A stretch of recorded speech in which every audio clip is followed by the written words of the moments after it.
दोस्तों, सुज़लॉन एनर्जी की बात करें तो स्टॉक के अंदर फ्राइडे को गिरावट हुई और इस गिरावट की पीछे वजह थी बाज़ार में गिरावट। अब यहाँ पे आज हम सुज़लॉन एनर्जी और आइनॉक्स विंड एनर्जी को कंपेयर करके जानने की कोशिश करेंगे, दोनों में से अच्छा कौन सा है।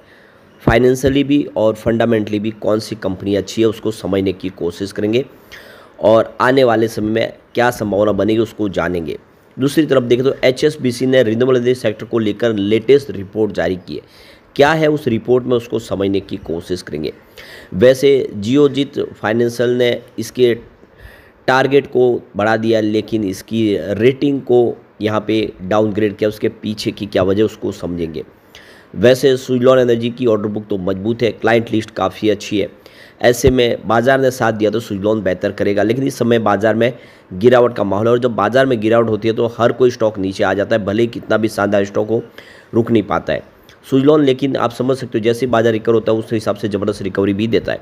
तो क्या है आगे की रणनीति उसको समझने की कोशिश करेंगे इस वीडियो के माध्यम से। लेकिन फ्रेंड्स, उससे पहले अगर आप पहली बार हमारे चैनल पे आए तो चैनल को सब्सक्राइब कर दीजिए, एक बेल आइकॉन दबा दीजिए ताकि जब भी नया वीडियो बने पहला नोटिफिकेशन आपको मिले। वीडियो पसंद आए तो लाइक से ज़रूर कीजिए। चलो फ्रेंड्स, वीडियो स्टार्ट करते हैं। मैं हूँ आपका दोस्त एसबी दवे और हमारे अपने चैनल ऑनलाइन कमाई में आपका बहुत बहुत स्वागत है। तो सबसे पहले सुज़लॉन एनर्जी के कारोबार की बात करें तो देख सकते हो कि फ्राइडे को 64.99 पर क्लोजिंग देखने को मिली। 1.05% की गिरावट थी बीएससी पर। तो ये देख सकते हो कि स्टॉक 70 को क्रॉस कर गया था, लेकिन फिर बाज़ार में गिरावट का माहौल शुरू हुआ, जिसकी वजह से स्टॉक फिर एक बार नीचे आ गया 65 रुपीज़ से भी। तो ये क्लियर है कि जब बाज़ार में गिरावट होती है तो स्टॉक नीचे आ जाता है और दबाव की स्थिति थोड़ी बनी हुई है क्योंकि एफआईबी बिकवाली इस समय कर रहे हैं। लेकिन इसके बीच में जो सबसे बड़ी बात है कि सुज़लॉन और आइनॉक्स विंड कौन सी बेहतर है। तो एक कंपनी फिलहाल कर्ज में डूबी है और दूसरी है जो नोट छाप रही है। दोनों में से बेहतर किसकी ऑर्डर बुक है और उसको समझने की कोशिश करेंगे, क्योंकि दोनों का बिजनेस और सेक्टर एक जैसा है। तो भारत सहित दुनिया भर में रिन्यूएबल एनर्जी की मांग तेजी से बढ़ रही है। ऐसे में भारत की रिन्यूएबल एनर्जी सेक्टर में सुज़लॉन और आइनॉक्स विंड एनर्जी दो प्रमुख खिलाड़ी के रूप में उभरे हैं। पिछले कुछ वर्षों में सरकार के ग्रीन एनर्जी पर बढ़ते फोकस के कारण इन कंपनियों के शेयरों में निवेशकों की दिलचस्पी बढ़ी है। इन कंपनियों की ऑर्डर बुक और शेयर प्राइस में उतार चढ़ाव ने बाजार में खासा ध्यान खींचा है। मुख्य रूप से सौर ऊर्जा परियोजना में शामिल सुज़लॉन एनर्जी ने हाल में ही कई बड़े ठेके हासिल किए। सरकारी टेंडर भी कंपनी को मिले हैं, तो इससे कंपनी की जो ऑर्डर बुक है वो ज़बरदस्त हुई, मजबूत हो गई है। वही विंड एनर्जी में अहम भूमिका निकाल रही है। आइनॉक्स विंड देश भर में अपने प्रोजेक्ट का विस्तार कर रही है। तो चलिए जानने की कोशिश करते हैं कि ऑर्डर बुक में कौन आगे है, किसके पास कितने क्लाइंट हैं और मार्केट शेयर कितना है। तो सबसे पहले बात कर ले मार्केट कैप की। सुज़लॉन एनर्जी का मार्केट कैप इस समय 87,826 करोड़ के आसपास है, जबकि आइनॉक्स विंड एनर्जी का मार्केट कैप 12,779 करोड़ के आसपास है। अब मार्केट कैप के लिहाज से देखें तो सुज़लॉन एनर्जी काफ़ी बड़ी कंपनी है। एक समय इसका मार्केट कैप 1 लाख करोड़ को भी क्रॉस कर गया था और ये मिड कैप कैटेगरी में आती है कंपनी। सुज़लॉन एनर्जी का जो ROCE है वो 32.4% है तथा ROE इसका 41.3% है, जबकि आइनॉक्स विंड एनर्जी का ROC 11.4% है और ROE 5.84% है। बात करें कंपनियों के कर्ज की तो सुज़लॉन एनर्जी के पास देखें तो मार्च 2014 में 17,059 करोड़ का कर्ज था, यानी भारी भरकम कर्ज में डूबी थी और मार्च 2025 में ये कर्ज घट के 323 करोड़ रुपए के आसपास रह गया और फिलहाल आप देखें तो कर्ज मुक्त है कंपनी। अन्य लाइबिलिटीज में मार्च 2014 में 13,583 करोड़ के आसपास थी, जो मार्च 2025 में घटकर 6,514 करोड़ के आसपास आ गई है। इसी प्रकार मार्च 2014 में कुल लाइबिलिटी 30,261 करोड़ के आसपास थी, जो मार्च 2025 में घट के 12,943 करोड़ के आसपास आ गई।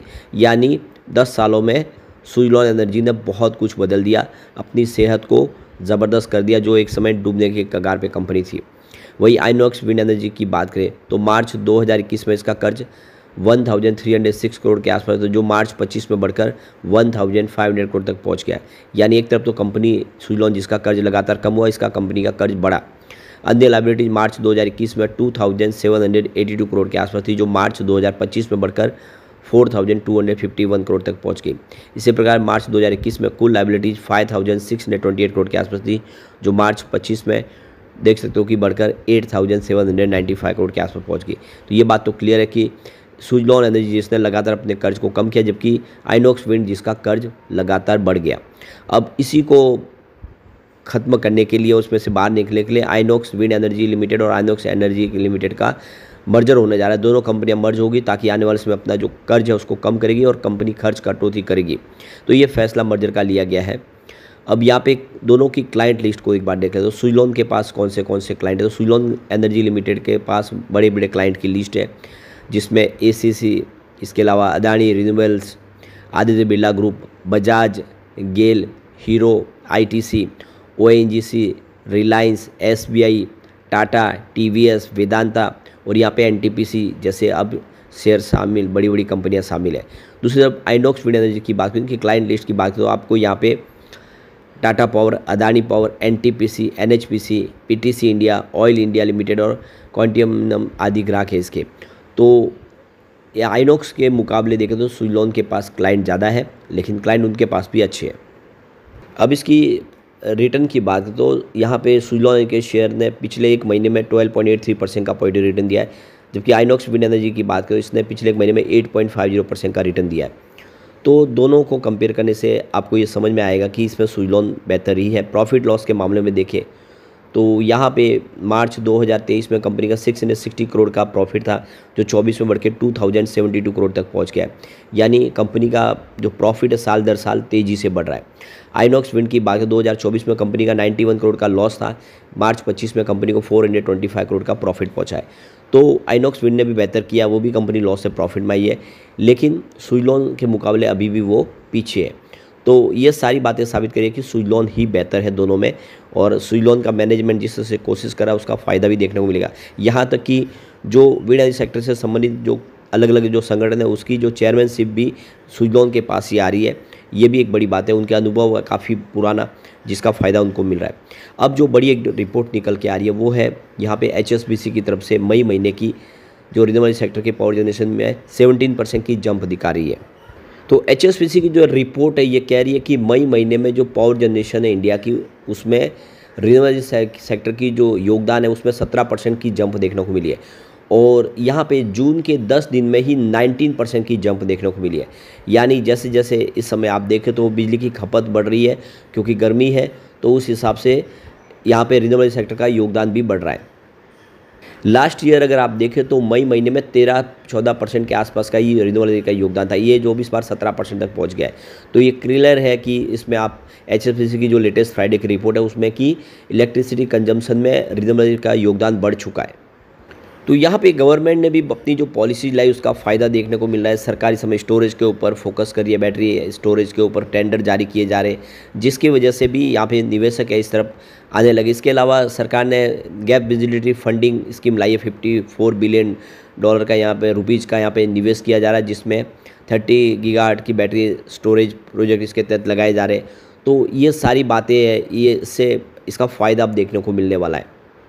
एनटीपीसी, एचजेवीएन और जितनी दूसरी सरकारी कंपनियां भी अपने रिन्यूएबल के टेंडर जारी कर रही है।